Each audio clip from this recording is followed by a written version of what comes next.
Buenas tardes, ¿qué tal? Bienvenidos.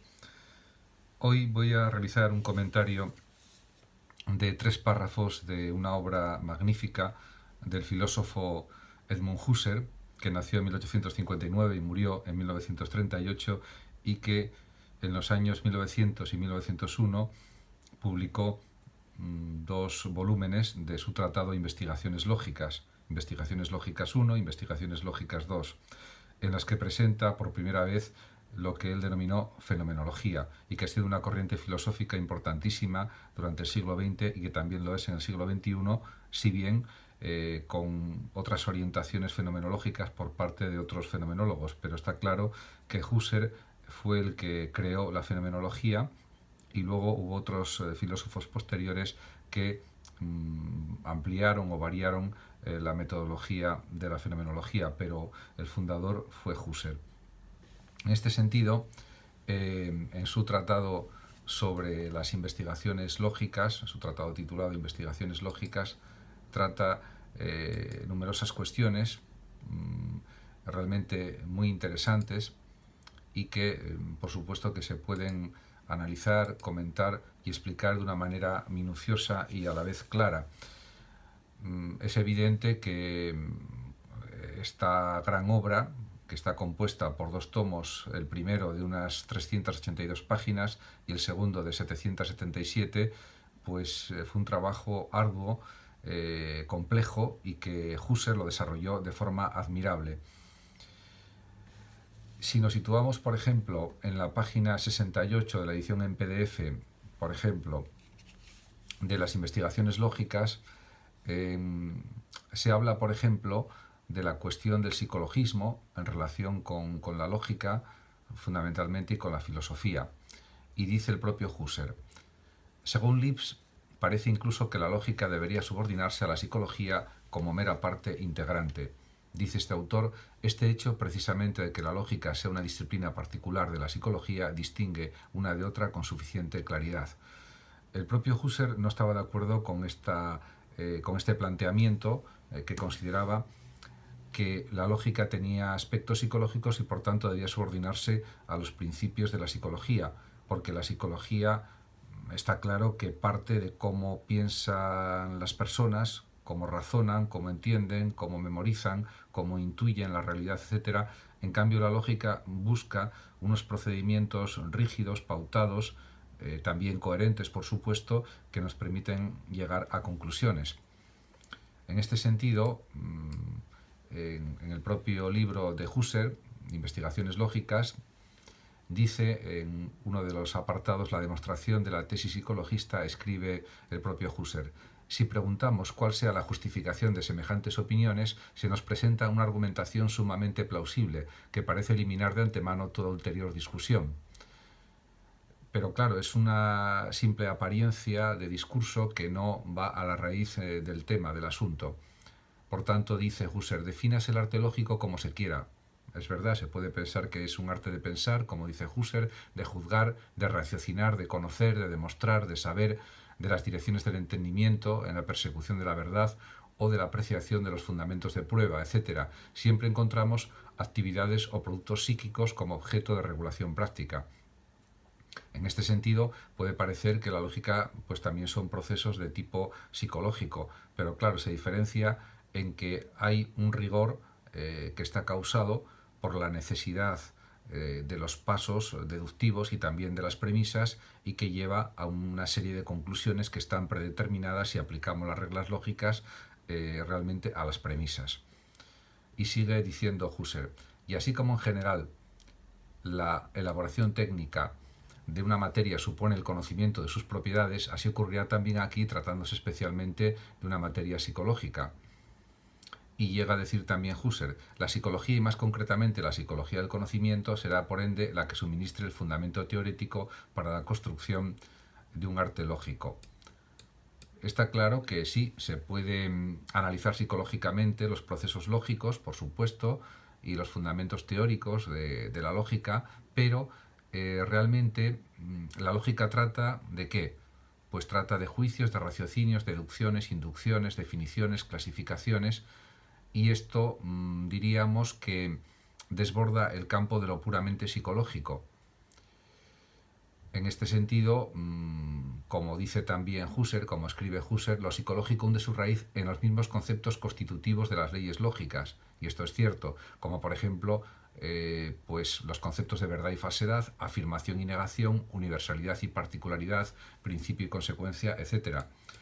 La diferencia es que, diríamos, se puede analizar desde un punto de vista psicológico estos conceptos, pero luego su aplicación real con procedimientos lógicos desborda los análisis psicologistas, desborda las consideraciones psicológicas y se convierte en una aplicación de principios, de reglas, de leyes lógicas, etc.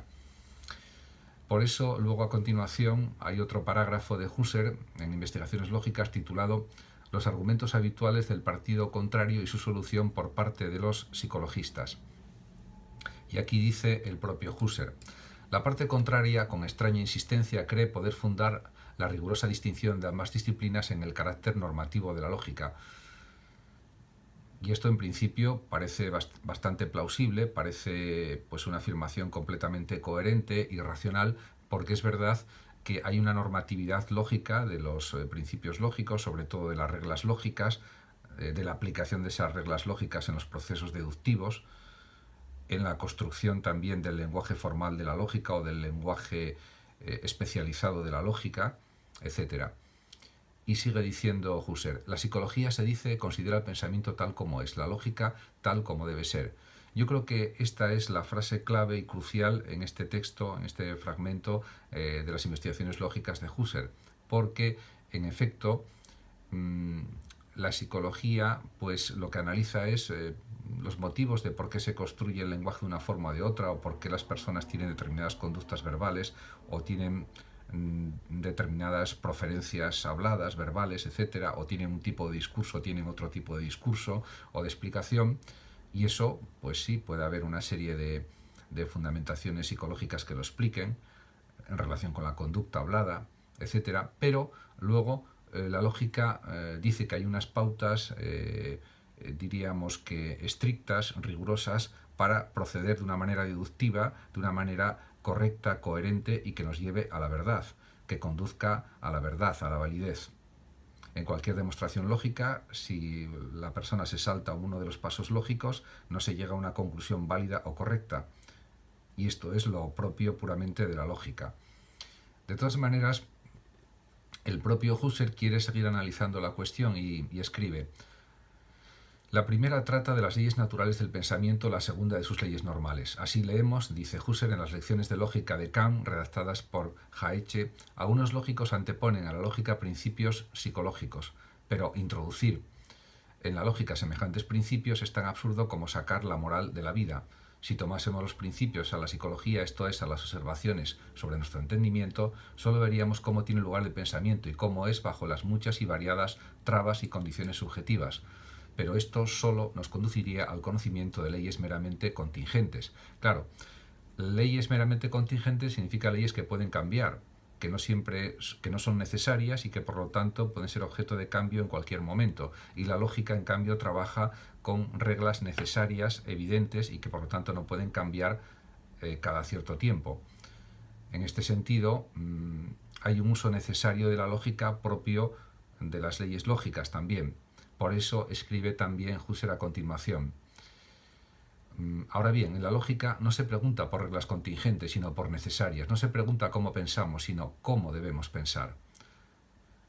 Está claro que si queremos pensar desde una perspectiva lógica, hay que usar un tipo de reglas lógicas, de razonamientos determinados, definidos, que pueden ser variables, por eso hay distintas reglas lógicas, pero esa es la clave realmente de un pensamiento lógico coherente y correcto. Por tanto, está claro que lo que deriva el propio Husserl de estos planteamientos es algo muy entendible, ya que escribe: las reglas de la lógica no deben salir, por tanto, del uso contingente de la razón, sino del necesario, el cual encontramos en nosotros mismos prescindiendo de toda psicología. Aquí Husserl realiza una afirmación muy potente, muy fuerte, ya que dice que hay un uso necesario de la razón, que tiene que ser el que es, no puede ser variable, no puede ser cambiante, y que prescindimos de toda psicología para llegar a este uso necesario de la lógica, de la razón, del uso necesario de la razón. Y en este sentido, claro, es evidente que en lógica da igual saber cómo se piense y cómo sea el entendimiento, sino cómo debe proceder.